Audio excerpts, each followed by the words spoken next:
Hello दोस्तों, welcome to electrical Rakesh channel में आपका स्वागत है। तो दोस्तों, आज का वीडियो का टॉपिक है बस कपलर के बारे में। आज हम लोग जानेंगे बस कपलर क्यों यूज़ किया जाता है पीसीसी पैनल में, और बस कपलर किस तरीके से इंटरलॉकिंग रहता है हमारा इनकमर के साथ। ओके, तो आज हम लोग सबसे पहले ये देख रहे हैं आपके सामने, ये एक पीसीसी पैनल है, ठीक है। ये पीसीसी पैनल में सबसे पहले आप इसके ऊपर देखिए, पीसीसी पैनल में ये दो चेंबर आपको दिखाई दे रहा है। ये दो चेंबर आपका ट्रांसफार्मर का आउटपुट से पावर आया है, इसके अंदर बसबार है आपका। ये एक चेंबर है, ये एक चेंबर है। दोनों चेंबर में बसबार के सहारे आपका ट्रांसफार्मर का आउटपुट पावर हमारा पीसीसी पैनल में आया है। तो दो चेंबर इसलिए यूज़ किया गया है, हमारा ये पीसीसी पैनल में मेन दो इनकमर है, दो मेन एसीबी है जो इनकमिंग पावर आ रहा है। ये एक नंबर इनकमर है, ये आपका 2 नंबर इनकमर है। दोनों से हमारा पावर आ रहा है और दो अलग अलग ट्रांसफार्मर से आ रहा है, ठीक। ओके, तो ये दोनों का पावर कहाँ आ रहा है, सबसे पहले ये देखिए, एक नंबर चैम्बर से हमारा ये आ रहा है 1 नंबर एसीबी में। यहाँ पे देख सकते हैं आपका 3200 एम्पियर का 4 पोल ट्रांसफार्मर से आ रहा है ट्राफो इनकमर 1। ये हो गया हमारा, ये पीसीसी पैनल का इनकमर 1 है। इसी तरीके से सेम इस चैम्बर से हमारा जो ट्रांसफार्मर 2 से पावर आ रहा है, वो पावर हमारा आ रहा है ये इनकमर 2 में आ रहा है। तो आप देख सकते हैं, ये जो टोटल पीसीसी पैनल आप देख रहे हैं, ये टोटल पीसीसी पैनल को डिवाइड किया है 2 पार्ट में, डिवाइडेशन है। ओके, ये हो गया आपका मिडिल पार्ट। ये जो आप बीच में देख रहे हैं एसीबी, ये हो गया आपका बस कपलर के लिए यूज़ किया गया है। ये एक एसीबी है। यहाँ पे आप टोटल देख रहे हैं, आप टोटल 3200 एम्पियर का 3 एसीबी है। ये हो गया इनकमर 2 का एसीबी, ये साइड हो गया राइट साइड।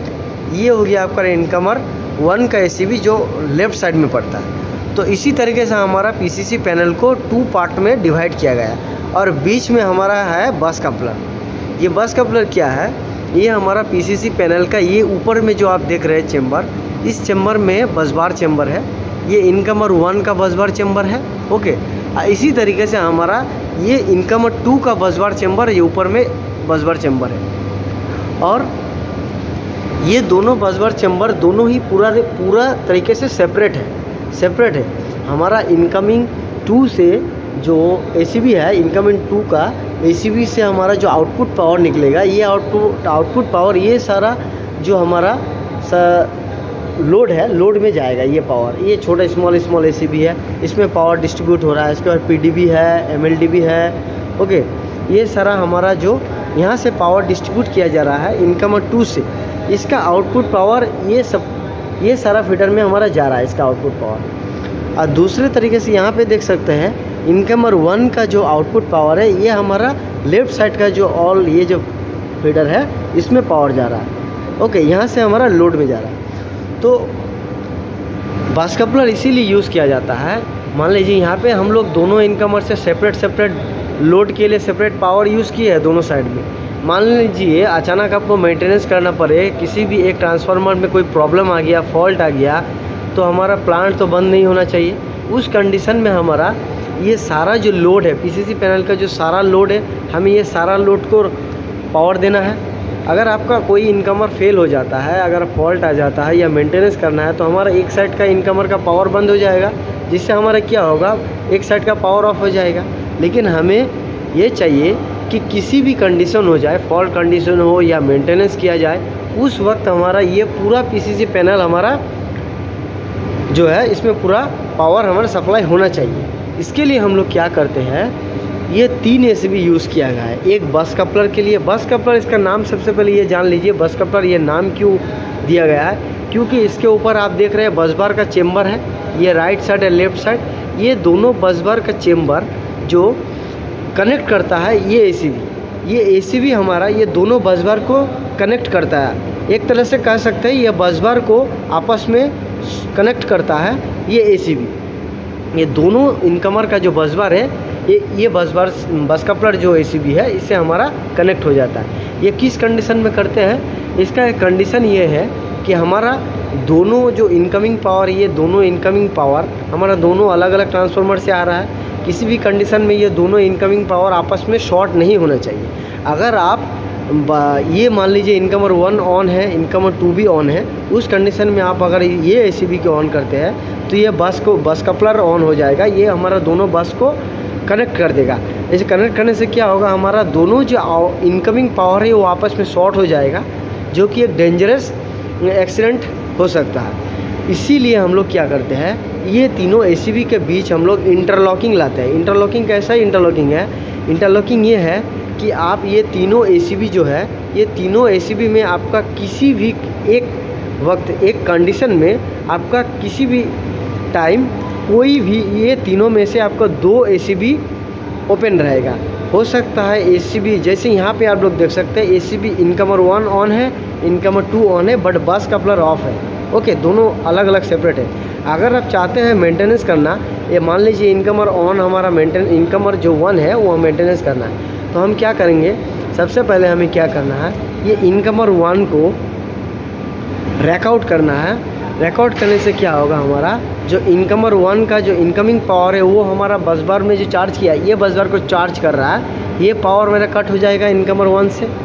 इसके बाद इनकमर 1 रैकआउट करके उसके बाद हमें बस कपलर ऑन करना है। और इसके बाद अगर हम बस कपलर ऑन करते हैं तो हमारा इनकमर 2 का जो पावर है, ये इनकमर 2 का पावर हमारा इनकमर 1 के तरफ जो बस बार है वो बस बार को चार्ज कर देगा।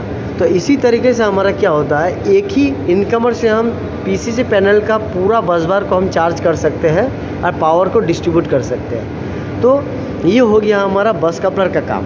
बस कपलर मेनली हमारा ये दोनों साइड का इनकमर को कनेक्ट करने के लिए यूज़ किया जाता है। ओके, तो इसी तरीके से हम लोग किसी भी कंडीशन में किसी 2 एसीबी को हम लोग ऑन कर सकते हैं। जैसे कि यहाँ पे देख रहे हैं एसीबी 1, एसीबी इनकमर 1, इनकमर 2 का एसीबी ऑन है और बस कपलर ऑफ है। इसी तरीके से अगर आप इनकमर 2 मेंटेनेंस करना चाहते हैं तो हमें इसे ऑफ करना होगा, उसके बाद बस कपलर को ऑन करना होगा और इनकमर 1 ऑन करना पड़ेगा। मतलब किसी भी कंडीशन में दोनों को ऑन करना होगा। हमारा तीनों कभी भी ऑन नहीं होना चाहिए, जिससे हमारा शॉर्ट सर्किट आ जाएगा। तो इसके लिए ये कंडीशन हमारा नहीं आए, मान लीजिए कोई गलती से भी अगर तीनों एसीबी को रैक इन कर देता है, ओके, तो इसमें हमारा कोई फॉल्ट कंडीशन शॉर्ट सर्किट हो जाएगा, डेंजरस एक्सीडेंट होने का चांसेस है। ये होना ही है, चांसेस तो नहीं है, बिल्कुल होना ही है। तो इससे हमें बचने के लिए हम लोग इसके बीच में मैकेनिकल इंटरलॉकिंग भी होता है, इलेक्ट्रिकल इंटरलॉकिंग भी होता है। तो मैकेनिकल इंटरलॉकिंग तो पहले के एसीबी में यूज़ किया जाता था, इसके अलावा अभी इलेक्ट्रिकल इंटरलॉकिंग होता है। तो सेफ्टी के लिए यहाँ पे आप देख सकते हैं, यहाँ पे देख सकते हैं एक की है, ये एसीबी का मेन की। देखिए ये इनकमर 2 में एक की है, इनकमर 1 में एक की है। ये की 2 की इसलिए दिया गया है कि किसी भी कंडीशन में 2 की से आप 2 एसीबी को ऑन कर सकते हैं। ओके, आपको दूसरा ऑन करने के लिए तीसरे से हमें चाबी निकालना ही होगा। ओके, ये 2 की दिया गया है, दोनों की से हम किसी भी 2 एसीबी को ऑन कर सकते हैं। अगर मान लीजिए हम इसे ऑन करना है तो हमें ये यहाँ से या वहाँ से, मतलब 2 इनकमर से किसी भी एक में से हमें वो की को निकालना है, उसके बाद बस कपलर को ऑन करना है। और ये की निकालने के लिए आपको सबसे पहले रैकआउट करना पड़ेगा। रैकआउट करने के बाद ही आप इसे की को निकाल सकते हैं। तो ये हो गया आपका मैकेनिकल इंटरलॉकिंग बोल सकता है एक तरह से, ये हमारा की से किया गया है। और दूसरे तरीके से ये ब्रेकर के बीच में हम लोग इलेक्ट्रिकली इंटरलॉकिंग करते हैं कनेक्शन के थ्रू। उससे हमारा क्या होता है, किसी भी कंडीशन में अगर आप स्टार्ट कमांड दे भी देते हैं, बस कपलर को रैक आउट कर भी देते हैं, रैक इन कर देते हैं, स्टार्ट कमांड देते हैं, इसका क्लोजिंग कॉइल में कमांड देते हैं ब्रेकर को, तो हमारे ये कमांड नहीं लेगा। कमांड नहीं लेना चाहिए, क्योंकि इंटरलॉकिंग हमारा इलेक्ट्रिकल इंटरलॉकिंग किया गया है कि मान लीजिए इधर से हमारा दो एसीबी ऑन है, उसके बाद आप तीसरा वाला ऑन करना चाह रहे हैं, स्टार्ट कमांड दे रहे हैं, लेकिन वो स्टार्ट कमांड नहीं लेगा, वही हमारा इलेक्ट्रिकल इंटरलॉकिंग रहता है। तो दोस्तों आज के वीडियो में हम प्रैक्टिकली इसके बारे में हम बात की है, बस कपलर पीसीसी पैनल के बारे में। तो हम नेक्स्ट वीडियो में इसी टॉपिक का हम कंट्रोल सर्किट और पावर सर्किट के बारे में वीडियो लेके आएंगे। उसमें हम लोग आपको बताएंगे किस तरीके से इलेक्ट्रिकली इंटरलॉकिंग किया जा रहा है, आपका पूरा control diagram, okay, control wiring का डायग्राम आपको डिस्कस करेंगे नेक्स्ट वीडियो में। तो दोस्तों thanks for watching this video, thank you. बस आज बस इतना ही, थैंक यू।